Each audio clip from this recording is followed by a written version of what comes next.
पड़ोस की बालकनी से आम चुराने वाली सास बहू। मेरी बालकनी में आम के पेड़ कैसे उगाए? जरूर ये आम के पेड़ मेरी फेंकी हुई गुठलियों से उगे। मेरे बूढ़े की आखिरी निशानी, मेरे आम के बगीचे वाली बालकनी। गंगा देवी नीचे खड़ी बालकनी को देखती हैं और खुशी के आंसू बहते हुए अपनी बालकनी में आ जाती हैं। अरे ये दादी वापस आ गई पूरे 2.5 साल बाद। हाँ, पर कितनी कमजोर हो गई, पहले कितनी तंदुरुस्त थी। गंगा देवी अपने आम के बगीचे वाली बालकनी में रहने चली जाती हैं। वहीं दूसरी तरफ कौशल्या निवास में राम की शादी की बातें चल रही होती हैं। अरे कौशल्या, क्यों घबरा रही हो जाएगी राम की शादी। हाँ माँ, मैं शादी कर लूंगा, इतने घबराने की क्या जरूरत है। कब? मेरी उम्र में 26 साल का हो गया है तू। अरे माँ, मेरी शादी तो करवा दोगे, पर लड़की कहाँ से लाओगी? अरे लड़कियों की कमी है क्या? हमारा इतना बड़ा गांव है, तू अपने ऑफिस में बात कर ले, कभी भी छुट्टी लेनी पड़ सकती है। अच्छा ठीक है। इसी तरह शाम होती है। कौशल्या मंदिर में पंडित जी से बात कर रही होती हैं। पंडित जी, आप हमारे गांव के हैं, कोई अच्छी लड़की है गांव में हमारे राम के लिए? कौशल्या बहन, हमारे गांव में एक लड़की है, मैं बात चला देता हूँ। कुछ दिन बीतते हैं। एक दिन दशरथ को फोन आता है। नमस्ते दशरथ जी, मैं जनक बोल रहा हूँ। पंडित जी ने बताया कि आप अपने बेटे के लिए लड़की ढूंढ रहे हैं। जी, हम आपके ही गांव के हैं। हमारी एक प्यारी सी बेटिया है, आप चाहे तो आकर देख सकते हैं। अरे बहुत बढ़िया, आप लोकेशन भेज दीजिए, हम कल ही आएंगे। जी जरूर, मैं अभी भेजता हूँ। अगली सुबह 7 बजे पूरा परिवार तैयार होकर अपनी गाड़ी में गांव के लिए रवाना हो जाता है। वहीं दूसरी तरफ सीता छोटे बच्चों के साथ घूम रही होती है। अरे वो देखो आम का बगीचा, चलो आम तोड़कर खाते हैं। हाँ दीदी, चलो आम तोड़ते हैं, मजा आएगा। सीता बच्चों के साथ बगीचे की दीवार कूद कर अंदर आती है। अरे आम तो बहुत ऊपर हैं, इन्हें तोड़ेंगे कैसे? अरे दीदी, तुम तो हर बगीचे में आम तोड़ने में मशहूर हो, अब लगाओ दिमाग और तोड़ो आम। अरे करना क्या है, मेरी चुनरी है ना, जल्दी से छोटे छोटे पत्थर दो। सीता पत्थरों को चुनरी में बांधती है और उछलकर आमों पर मारती है। अरे यार, बच गया। अरे वो नहीं, दाहिने वाला तोड़ो, वो जल्दी टूट जाएगा। अरे पर मीठा तो बगल वाला है, तू रुक, मैं वही तोड़ती हूँ। सीता एक बार फिर कोशिश करती है और इस बार ढेर सारे आम नीचे गिरते हैं और सीता बच्चों के साथ ढेर सारे आम तोड़कर पेड़ के नीचे बैठकर आम खाने लगती है। वाह, कितना मीठा है, मजा आ गया। हाँ, ऐसे आमों के लिए ही मैं तो गर्मियाँ बर्दाश्त करती हूँ और साल भर इंतजार करती हूँ। क्या टेस्टी आम है, बिल्कुल मीठे। सीता हाथ मुंह पर आम लगाकर बच्चों के साथ मजे से आम खाने लगती है। तभी कृतिका दौड़ते हुए सीता के पास आती है। अरे कृतिका, तू इतनी हाफ क्यों रही है, क्या हुआ? अरे सीता दीदी, तू बगीचे में बैठी आम खा रही है, तुम्हें लड़के वाले देखने तुम्हारे घर आए हैं। अरे मैं तो आम खाने के चक्कर में भूल गई थी, अब माँ तो डंडे से मारेंगी। सीता दौड़ते हुए घर पहुंचती है। हाथ मुंह और बालों में आम लगा होता है। अरे पागल लड़की, तुझे मना किया था ना आम के बगीचे में मत जाना, ये क्या हुलिया बना रखा है। सीता हाथ मुंह धोकर चाय की ट्रे लेकर आती है। बेटी, तुम कहाँ से आई और तुम्हारे हाथ में क्या लगा हुआ था? जी, मैं आम के बगीचे से आम चुरा कर खा रही थी, वही आम मेरे हाथ और मुंह में लगे हुए थे। बेटी, तुम इतनी बड़ी हो गई, अभी भी आम के बगीचे से आम चुरा कर खाती हो? वो दरअसल बात यह है कि मुझे आम बहुत पसंद है। मैं कहीं भी आम का बगीचा देखती हूँ तो खुद को रोक नहीं पाती हूँ और तोड़कर खाने लगती हूँ। जी, हमें आपकी बेटी का ये चुलबुलापन पसंद आया, आपकी सीता ही हमारे घर की बहू बनेगी। तभी राम अपनी जेब से रुमाल निकालकर सीता के बालों में लगा आम का रस साफ करता है और पहली बार दोनों एक दूसरे की आंखों में देखते हैं। मुझे आप बहुत पसंद आई, मैं आपसे ही शादी करूंगा। मुझे भी आप पसंद है, मैं भी शादी आपसे ही करूंगी। लो जी, ये तो राम मिलाई जोड़ी हो गई और दोनों बच्चों के नाम भी मिल रहे हैं। अब तो मुंह मीठा कीजिए और शादी की तारीख निकलवाइए। सुनैना सबका मुंह मीठा करवाती है। शादी की तारीख निकलती है और राम सीता की धूमधाम से शादी हो जाती है और अगली सुबह सीता तैयार होकर हॉल में आती है। बहू, आज तेरी पहली रसोई है। हाँ मम्मी जी, मुझे पता है। तो बहू, आज मीठे में खीर बना ले बस। सीता किचन में जाकर खीर बनाती है और सबको परोसती है। अरे वाह बहू, बहुत बढ़िया खीर बनाई है। वाकई सीता, तुम्हारी खीर तो बहुत टेस्टी है। बहू, तेरी खीर खाकर तो दिल गार्डन गार्डन हो गया। इसी तरह सीता अपनी पहली रसोई पूरी करती है। तभी बाहर से कुछ आवाज आती है। अरे वो देखो, उस बालकनी में कितने बढ़िया आम का बगीचा है, चलो उससे आम तोड़ कर खाते हैं। आम के बगीचे वाली बालकनी के नीचे खड़ा गोपाल डंडे से बालकनी के आम चुराने लगता है। तभी गंगा देवी डंडा लेकर बालकनी में आती है और गोपाल के सिर पर एक डंडा मारती है। अरे दादी, मार के मेरा सिर फोड़ दिया। आई, अरे रे रे, ये क्या किया दादी? खबरदार मेरी बालकनी के आम के बगीचे को हाथ लगाए तो डंडे से सर फोड़ दूंगी। चल भाग यहाँ से, और सुन लो सभी, कोई मेरे आमों को हाथ नहीं लगाएगा। गंगा देवी के डांट से सबकी सिट्टी पिट्टी गुल हो जाती है और इसी तरह कुछ दिन बीतते हैं और एक दिन। मम्मी जी, मैं ये कपड़े फैला देती हूँ। नहीं बहू, अभी तेरी नई नई शादी हुई है, बाद में तुझे काम करना ही है। नहीं नहीं, इतने दिन हो गए, आप मुझे कोई काम नहीं करने देती। सीता कपड़ों की बाल्टी लेकर छत की तरफ बढ़ती है। अरे ये कैसी खुशबू, जानी पहचानी लग रही है। अरे ये तो आम के बगीचे जैसी खुशबू है, ये कहाँ से आ रही है? सीता खुशबू को फॉलो करते हुए बालकनी में आती है। ओहो, पड़ोस की बालकनी में आम का बगीचा लगा हुआ है, मुझे तो पता ही नहीं था। अब इसमें से आम कैसे तोड़ूं? अरे हाँ, अपना पुराना जुगाड़ लगाती हूँ। सीता कमरे से चुनरी लाकर उसमें गांठ बांधती है और फेंक कर आम फंसाकर खींच लेती है। अरे वाह, एक ही बार में 4 आम मिल गए। ये तरीका कभी फेल नहीं होगा। कच्चे आम हैं, इनसे दाल बनाऊंगी, सबको बहुत पसंद आएगी। सीता एक आम खाते हुए किचन में आती है और फिर आम धोकर दाल में डाल देती है और थोड़ी देर बाद दोपहर में सबको खाना परोसती है। वाह बहू, आम वाली दाल बनाई है, खट्टी मीठी दाल। तूने तो मुझे बचपन की याद दिला दी। बहू, सच बता रहा हूँ, अरसा हो गया था ऐसी आम वाली दाल खाए हुए। आज तो तूने दिल जीत लिया। मुझे भी आम वाली दाल बहुत पसंद है, मैंने थोड़ी सी अलग रखी है, उन्हें रात में दूंगी। सभी चटकारे मारकर आम वाली दाल खाते हैं और फिर रात में सीता राम को दाल परोसती है। वाह सीता, क्या दाल बनाई है, बहुत टेस्टी है। अगर रोज ऐसा खाना मिला तो मैं तो 1 महीने में मोटा हो जाऊंगा। राम की बातें पूरा परिवार सुनकर हंस पड़ता है और इसी तरह हंसते हुए सभी खाना खाते हैं और अपने अपने कमरे में सोने के लिए चले जाते हैं। और फिर अगले दिन दोपहर में, बहू, कल तूने जो आम वाली दाल खिलाई ना, दिल खुश हो गया। अगर आज वैसे ही आम की चटनी बना दे तो खाने में मजा आ जाए। क्यों नहीं पापा जी, आज दोपहर में आम की चटनी बनाऊंगी।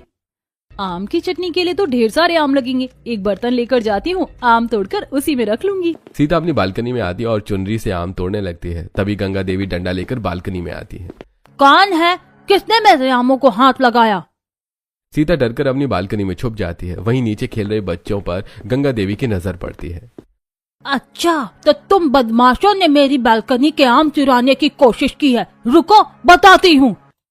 गंगा देवी एक बाल्टी पानी लाकर पानी बच्चों पर फेंक देती हैं। दादी, हमें क्यों भिगो दिया? हमने क्या किया? तुम लोग मेरी बालकनी के आम चुराए हो ना? हमने आपके आम नहीं चुराए। झूठ मत बोलो, भागो यहाँ से। कोई मेरी बालकनी के नीचे नहीं खेलेगा। भागो भागो, ये बूढ़ी दादी तो डंडे से मारती हैं। बच्चे भाग जाते हैं। गंगा देवी अंदर चली जाती है। अरे बाप रे, कितनी खतरनाक दादी है। आज मैं पकड़ी जाती तो ये दादी डंडे से मारकर मेरी कमर तोड़ देती। पर अब तो अंदर चली गई, अब मैं आम तोड़ सकती हूँ। सीता चुनरी से आम तोड़ती है। अरे वाह, 4 आम, एक बार और। सीता फिर चुनरी फेंककर आम तोड़ती है और बर्तन में रख लेती है और आम लेकर किचन में आती है और आम की चटनी बनाकर अपने सास ससुर को परोसती है। वाह बहू, क्या चटनी बनाई है। दिल खुश हो गया। लग रहा है जैसे पेड़ से तोड़कर सीधी चटनी बनाई है। ऐसा ही कुछ समझ लीजिए पापा जी। अगर थोड़ी ज्यादा बनाई है तो मुझे दे दे, मैं अपने दोस्त को खिलाऊंगा, दीवाना हो जाएगा। हाँ पापा जी, ये लीजिए, बहुत चटनी बनाई है। दशरथ चटनी लेकर बाहर चला जाता है।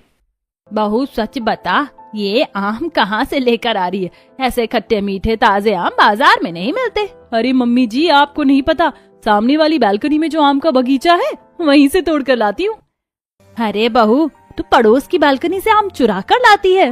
हाँ मम्मी जी, वहीं के आम सबसे ताजे और मजेदार है। शहर में ऐसे बगीचे वाले आम कहाँ मिलते हैं। नहीं बहू, अब वहाँ से आम मत तोड़ना। वो दादी अम्मा बहुत खतरनाक है, डंडा लेकर घूमती हैं। चल, आज मैं तुझे सब्जी मंडी दिखाती हूँ, वहीं से आम लेकर आएंगे। कौशल्या चटनी खाकर सीता को लेकर सब्जी मंडी चली आती है। बोलिए बहन जी, क्या सब्जी दूं? भैया, कच्चे आम है क्या, बगीचे वाले? हाँ हाँ, ये देखिए, अभी बगीचे से तोड़ कर लाया हूँ। कितने के हैं? एक आम 25 रुपए का। क्या?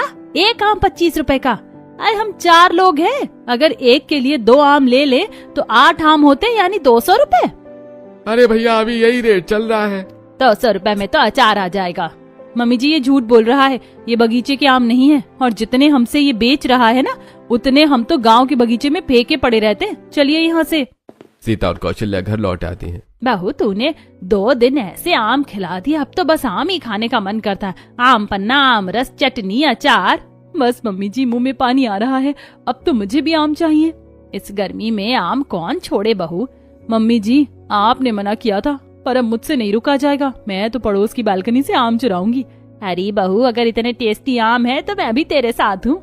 चल आज से हम पड़ोसी की बालकनी से आम चुराने वाली सास बहू बनते हैं। चलिए मम्मी जी। दोनों मुस्कुराते बालकनी की तरफ बढ़ती हैं। अरे बहू आम की चटनी खा ली, आम वाली दाल भी पी ली, अब बस आम पन्ना पीने का मन कर रहा है। बता आम तोड़ेंगे कैसे? मम्मी जी मैं तो चुनरी से आम तोड़ती हूँ, पर आम पन्ने के लिए तो ढेर सारे आम लगेंगे। तब तक दादी डंडा लेकर आ जाएंगी। तब कैसे तोड़ना है? हरी सासू माँ अब देखिए मैं कैसे जुगाड़ लगाती हूँ। सीता किचन से टोकरी, डंडा और छुरी लगाकर बालकनी में आती है। ये क्या है बहू? मम्मी जी इससे आम काट कर टोकरी में गिर जाएंगे, ज्यादा आम मिलेंगे। आसम बहू क्या तरकीब निकाली है? सीता डंडा आगे बढ़ाकर आम तोड़ने लगती है। अरे बहू जल्दी देख दादी आ रही हैं। सीता तुरंत डंडा खींचकर आम छुपा देती है। ये पत्ते कैसे टूटे हैं? किसने चुराए मेरे आम? अरे ओ लड़की, तूने मेरे आम चुराए हैं क्या? नहीं दादी, मैं अपनी बालकनी में खड़ी हूँ, आपके आम कैसे चुराऊंगी? अम्मा हमने नहीं देखा किसने आम चुराए। तो ये पत्ते कैसे गिरे? आम भी कम लग रहे हैं। अम्मा हवा से टूटे होंगे या कौओं ने तोड़े होंगे। मुझे तो तुम पर शक है। अंदर जाओ, मेरे आमों पर नजर मत लगाओ। सीता और कौशल्या अंदर चली जाती हैं। मम्मी जी दादी चली गई, मैं छुपाए आम लेकर आती हूँ। पड़ोस की बालकनी से आम चुराने वाली सास बहू चुराए हुए आम लेकर किचन में आती हैं। बहू तूने आम तो तोड़ लिया, अब जल्दी से आम पन्ना बना दे। सीता आम उबालकर ठंडा करती है, मसाले डालकर आम पन्ना तैयार करती है और सबको देती है। अरे वाह बहू, तू तो रोज आम का नया आइटम खिला रही है। कभी चटनी, कभी दाल, कभी और आज आम पन्ना। लगता है आम का सीजन शुरू हो गया है। अरे लगता है मैंने आम पगली से शादी करके सही किया। अब रोज नए नए आम के आइटम मिलेंगे। अभी तो आम पन्ना है, 2 दिन बाद मीठे मीठे आम रस भी खिलाऊंगी। जरूर बहू, अब तो मुझे तेरी सास से ज्यादा आमों से प्यार हो गया है। इसी तरह हंसी मजाक में दिन बीतते हैं और एक दिन सीता और कौशल्या गली में पड़ोसियों के साथ आइसक्रीम खा रही थी। भैया मैंगो फ्लेवर आइसक्रीम नहीं है क्या? है ना बहन जी, मैंगो फ्लेवर 25 रुपए वाली। वहीं पास खड़े खड़े बच्चे आम के बगीचे वाली बालकनी की तरफ देख रहे होते हैं। अरे वो देख आम, चल आम तोड़ते हैं। बच्चे ईंट फेंककर आम तोड़ने लगे हैं। ये देख मेरा निशाना लग गया, मुझे आम मिल गया। मेरा निशाना नहीं लग रहा, मुझे आम दे। मैं तेरा बेस्टू हूँ ना, तेरे लिए आम मैं तोड़ता हूँ। इतना कहकर बच्चे पत्थर मारते हैं, फेंकते हैं। तभी बालकनी में गंगा देवी आती हैं और पत्थर सीधा गंगा देवी को लगता है। अरे मेरा सर फोड़ दिया। कितनी बार कहा है मेरे आम मत तोड़ा करो, भागो यहाँ से। बच्चे डरकर तितर बितर हो जाते हैं। याद है उर्मिला, पहले ये दादी कितनी अच्छी थी, सबके साथ त्योहार भी मनाती थी। हाँ बहुत प्यार करती थी, बच्चों को तो चॉकलेट देती थी। अब देखो कैसी हो गई है।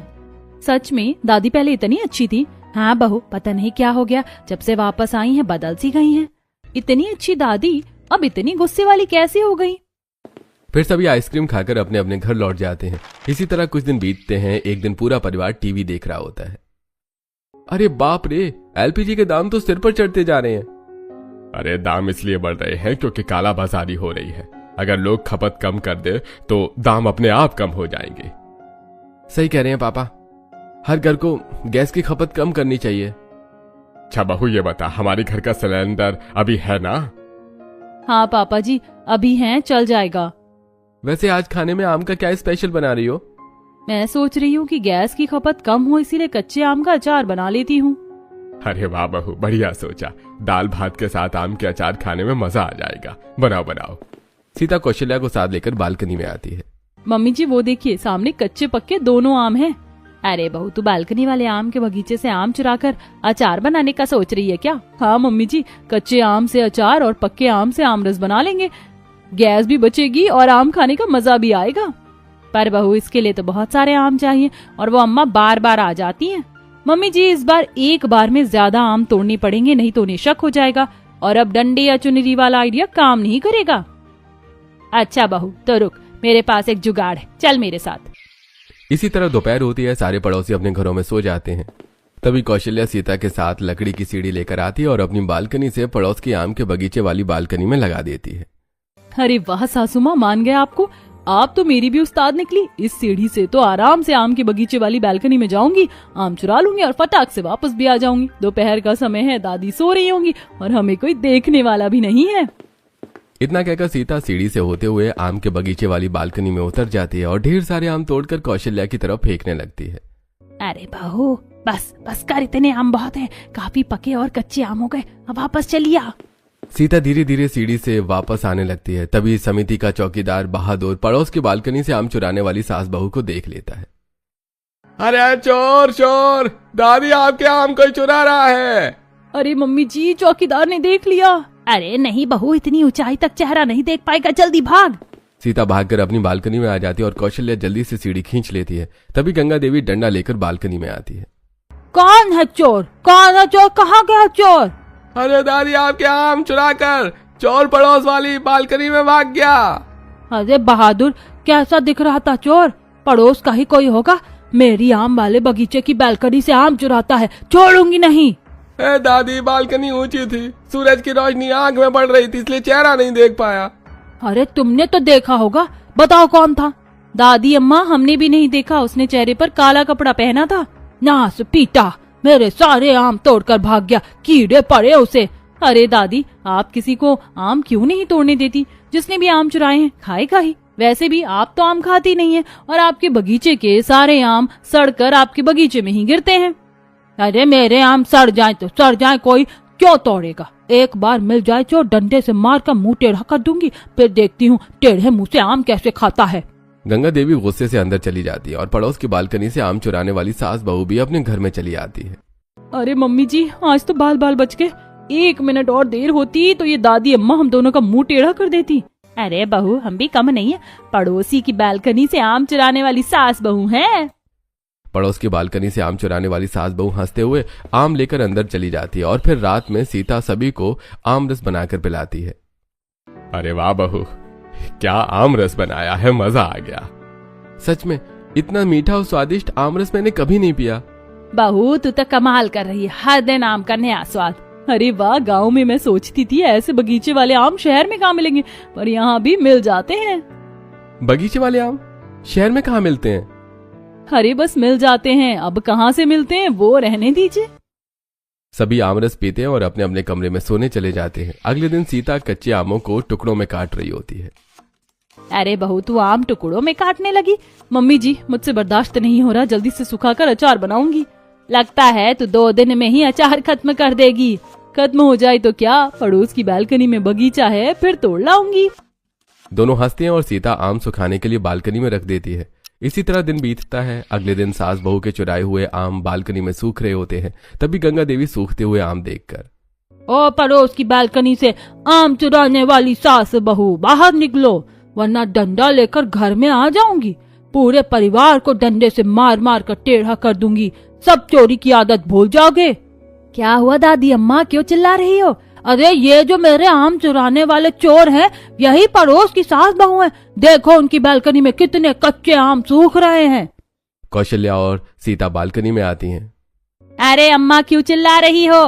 तुम दोनों ही मेरे आम चुरा रही हो। कोई सबूत है दादी अम्मा? बिना सबूत के इल्जाम मत लगाइए। सबूत तुम्हारी बालकनी में है, मेरे आम चोरी हुए और तुम्हारे यहाँ सूख रहे हैं। अरे दादी, बाजार से भी तो आम आ सकते हैं, ऐसे कैसे इल्जाम लगा रही हैं? हाँ दादी, सही जवाब मिला है। हर चीज चोरी नहीं होती। ठीक है, देखती हूँ कब तक बचती हो। जिस दिन पकड़ लिया ना, डंडे से मार मार कर भूसा भर दूंगी। गंगा देवी गुस्से में अंदर चली जाती हैं। कौशल्या और सीता भी अंदर चली जाती है। इसी तरह कुछ दिन बीतते हैं और अचार बनकर तैयार हो जाता है। तभी एक दिन, अरे सीता, तुमने तो आम रस बनाया था ना, बहुत स्वादिष्ट था, पर उसके बाद से कभी बनाया ही नहीं। आज खट्टी दाल और आम रस दोनों बनाना। हाँ बहू, दोपहर में खट्टी दाल खाएंगे और रात में मीठा मीठा आम रस पियेंगे, मजा आ जाएगा। अरे हाँ, क्यों नहीं, आज मैं यही बनाऊंगी। सीता कौशल्या के साथ बालकनी में आती है। अरे बहू, तूने हाँ तो कह दिया, पर इस बार अगर आम चुराने गई तो फंस सकती है। अरे सासू माँ, आप टेंशन क्यों लेती हैं? मैं तो बचपन से ऐसे बगीचों से आम चुरा कर भागती आई हूँ, डंडे लेकर बुढ़िया भी पकड़ नहीं पाई। ये दादी तो अपनी बालकनी से कूद कर आएंगी नहीं। चल बहू, फिर मैं भी तेरे साथ एक बार फिर आम चुराती हूँ। ऐसी दोपहर होती है, सब अपने अपने घरों में सो रहे होते हैं। तभी पड़ोस की बालकनी से आम चुराने वाली सास बहू अपनी बालकनी से लकड़ी की सीढ़ी लगाती है और सीता सीढ़ी से होकर आम के बगीचे वाली बालकनी में उतर जाती है। मम्मी जी ये पकड़िए आम, ये लीजिए। अब पकड़ी गई चोर, पड़ोस की बालकनी से आम चुराने वाली सास बहू पकड़ी गई, रुक जा। गंगा देवी डंडा लेकर बालकनी की तरफ बढ़ती है। तभी सीता जल्दी से सीढ़ी पर चढ़ती है और फिसलकर बीच में ही लटक जाती है। अरे सासू माँ बचाइए, मैं तो लटक गई, अब क्या करूँ? अब आई उठ पहाड़ के नीचे, बता डंडा मारू तेरे हाथ पर, नीचे गिरेगी तो समझ आएगा। नहीं दादी, डंडा मत मारना, अब कभी आम नहीं चुराऊंगी। अरे अम्मा, मेरी बहू को मत मारना। क्यों ना मारू, सबूत मांग रही थी ना, आज रंगे हाथ पकड़ी गई। दादी माफ कर दो, आज तो एक भी आम नहीं चुराए। अगर लटकी ना होती तो आज डंडे से सबक सिखाती। बेटा ए जी जल्दी आओ, बहू को ऊपर खींचो। राम और दशरथ मिलकर सीता को ऊपर खींच लेते हैं। बहू, अभी भी तूने बचपना नहीं छोड़ा, रोज आम चोरी करके खिलाती थी। दादी माफ कर दीजिए, अब ये आम नहीं चुराएंगे। गंगा देवी मुंह बनाकर अंदर चली जाती है। सीता, अब कभी दादी के आम मत चुराना। ठीक है। राम और दशरथ अंदर चले जाते हैं। अरे वाह बहू, तूने मेरा नाम नहीं लिया। सासू माँ, चोरी का पहला नियम है पकड़े जाओ तो पार्टनर का नाम नहीं लेना चाहिए। और कोई बात नहीं, आज नहीं तो कल आम चुरा लेंगे। तो फिर आम चुराएगी? हाँ, एक बार पकड़े जाने से क्या होता है, कल सावधानी से चुराऊंगी। चल ठीक है, कल मैं भी साथ दूंगी, पर संभल कर। दोनों हंसते हुए अंदर चली जाती हैं। इसी तरह आज का दिन बीतता है और अगले दिन दोपहर में सीता और कौशल्या बालकनी में आती हैं। मम्मी जी, आज तो सुबह से दादी अम्मा एक बार भी बालकनी में नहीं आई है, क्या बात है? तो बहू आम चुरा ले। नहीं मम्मी जी, मन नहीं कर रहा, कल चोरी करूंगी। इसी तरह आज का दिन बीतता है और फिर अगले दिन। बहू आज आम चुराएगी क्या? मम्मी जी पहले ये बताइए, दादी अम्मा डंडा लेकर पहरेदारी करने क्यों नहीं आ रही हैं? मुझे क्या पता बहू। मम्मी जी, जब तक कोई मना ना करे तब तक चोरी में मजा नहीं आता।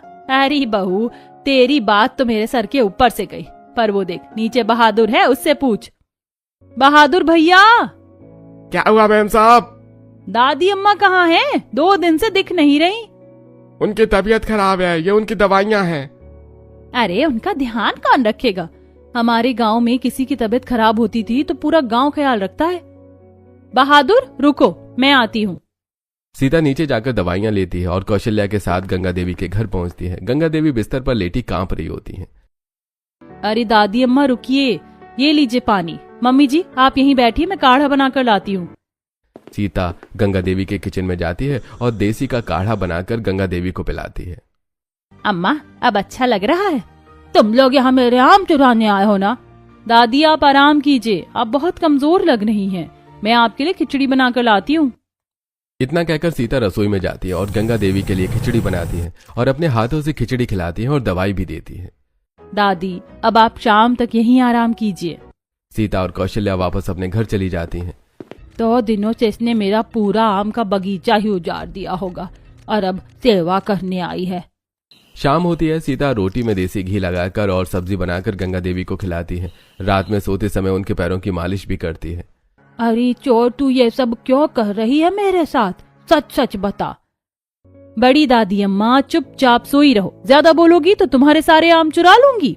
सीता रात भर उनकी सेवा करती है। इसी तरह 1 हफ्ता बीतता है और गंगा देवी पूरी तरह से ठीक हो जाती है। गंगा देवी अपनी बालकनी में आती है।